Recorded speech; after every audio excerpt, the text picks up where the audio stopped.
Movie के शुरू में हम कुछ दोस्तों को एक ग्रुप में चैट करते हुए देखते हैं। इनमें से एक लड़की का नाम अथीना है, जो इनसे कहती है कि हंट की डेट करीब आ रही है और लोगों को मारने से अच्छा आइडिया और कोई नहीं हो सकता। यहाँ हम समझ जाते हैं कि ये इंसानी किलिंग्स की बात कर रही है। इसके बाद हमें एक सीक्रेट लोकेशन दिखाई देती है, जहाँ इस ग्रुप के सारे मेंबर्स मौजूद थे। अथीना इस ग्रुप की लीडर थी।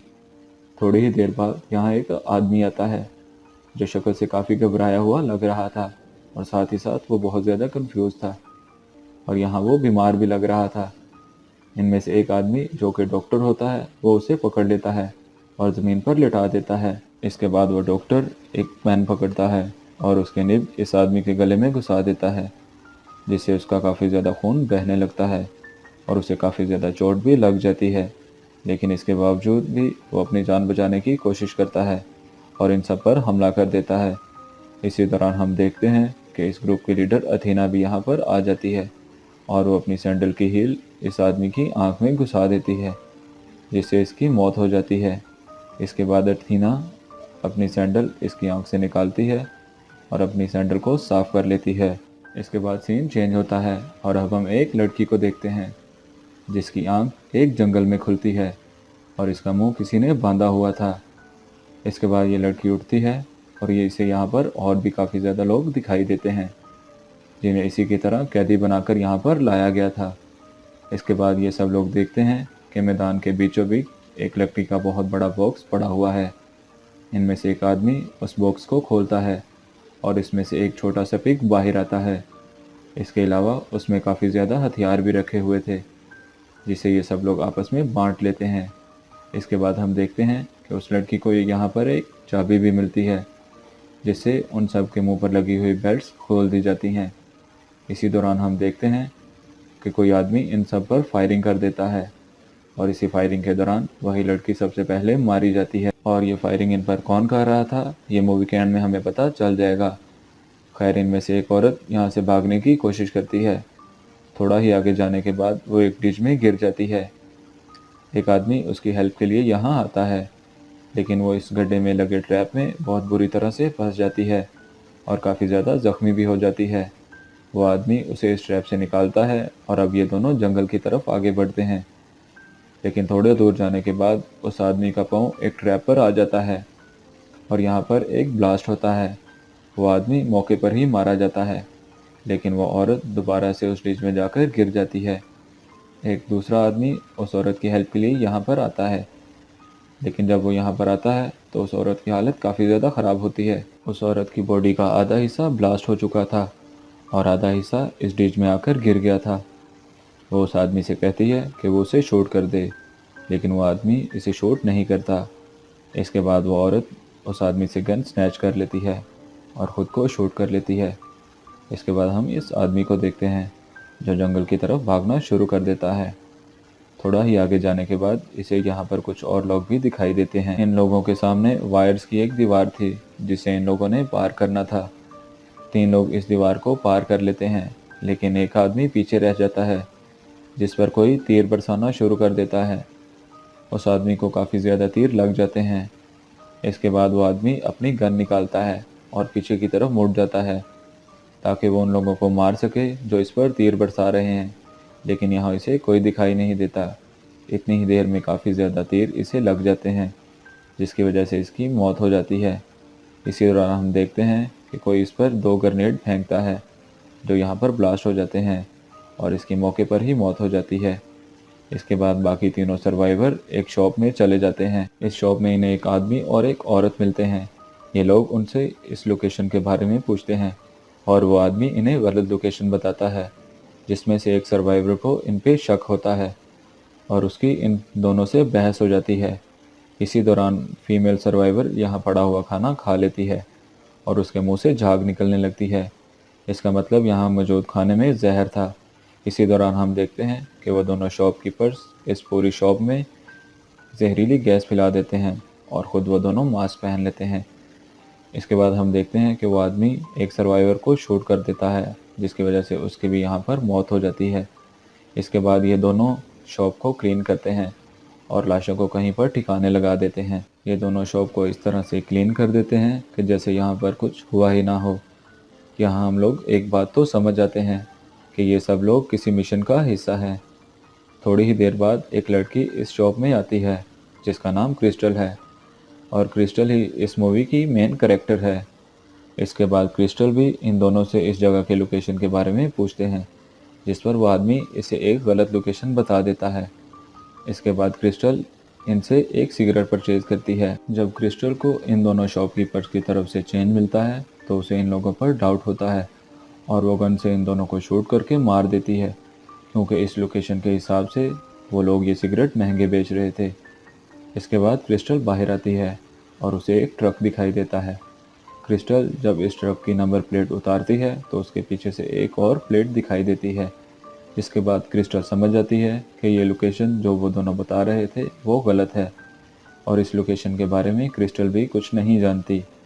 इसके बाद हम देखते हैं कि उसी ट्रक में क्रिस्टल को कुछ वायर्स दिखाई देती हैं जो ग्रेनेड के साथ अटैच की हुई थी।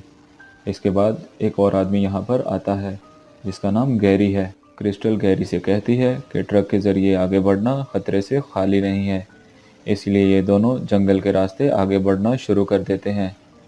कुछ ही आगे बढ़ने के बाद इन्हें यहाँ पर एक ट्रेन आती दिखाई देती है और ये दोनों उस ट्रेन में चढ़ जाते हैं। इसी ट्रेन में इन्हें और भी काफ़ी ज़्यादा लोग दिखाई देते हैं जो देखने में रिफ्यूजीज़ लग रहे थे, लेकिन गैरी क्रिस्टल से कहता है कि ये लोग रिफ्यूजीज़ नहीं हैं, बल्कि ये लोग उन लोगों से मिले हुए हैं जो हम लोगों को मारना चाहते हैं।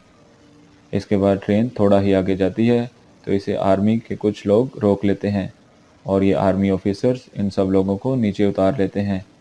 गैरी इन लोगों को बताता है कि ये सब रिफ्यूजीज़ फेक हैं, लेकिन गैरी की बात पर कोई यकीन नहीं करता और वो आर्मी ऑफिसर यहाँ से चले जाते हैं। इसके बाद हम देखते हैं कि एक आदमी माइक गैरी के पास आता है और वो उसे कहता है कि मुझे नहीं लगता कि वह लोग तुम पर यकीन करेंगे। इसके बाद वो आदमी गैरी से इंग्लिश में बातें करने लगता है, जिस पर गैरी काफ़ी ज़्यादा हैरान होता है। इसके बाद वो आदमी अपनी काफ़ी ज़्यादा बातें रिवील करता है। माइक गैरी से कहता है कि उसके अलावा बाकी सब लोग असली रिफ्यूजीज़ हैं और वो आर्मी ऑफिसर्स भी असली हैं। जिसके बाद माइक गैरी को कहता है कि वो लोग भी उन हंटर्स में शामिल है, जिस पर गैरी को काफ़ी ज़्यादा गुस्सा आ जाता है और वो माइक पर हमला कर देता है। इसी दौरान माइक का बैग नीचे गिरता है जिसमें काफ़ी ज़्यादा ग्रेनेड थे। गैरी एक ग्रेनेड को लॉन्च करता है और उसकी पैंट में घुसा देता है और बाकी सब लोग इसी दौरान पीछे हट जाते हैं। थोड़ी ही देर बाद वो ग्रेनेड ब्लास्ट हो जाता है जिसमें माइक मौके पर ही मारा जाता है। इसके बाद वो ऑफिसर्स इन सब लोगों को एक कैंप में ले जाते हैं। क्रिस्टल को वहाँ एक आदमी दिखाई देता है जो उसी की तरह कैदी बनाकर यहाँ पर लाया गया था। वो आदमी क्रिस्टल को बताता है कि वो आदमी किसी तरह से वहाँ से भाग गया था। इसके बाद यहाँ एक आदमी आता है जो क्रिस्टल और उस आदमी को यहाँ से ले जाता है। गाड़ी में बैठने के दौरान वो आदमी उन हंटर्स की काफ़ी ज़्यादा तारीफ़ कर रहा था, जिस पर क्रिस्टल को उस पर शक हो जाता है। क्रिस्टल उसे धक्का मारकर गाड़ी से नीचे गिरा देती है। क्रिस्टल इस आदमी को गाड़ी की मदद से कुचलकर मार देती है, जिस पर वो कैदी काफ़ी ज़्यादा गुस्से में आ जाता है और वो इससे कहता है कि यही आदमी हमें यहाँ से बाहर निकाल सकता था और हमें बता सकता था कि वो लोग इन्हें हंट क्यों कर रहे हैं।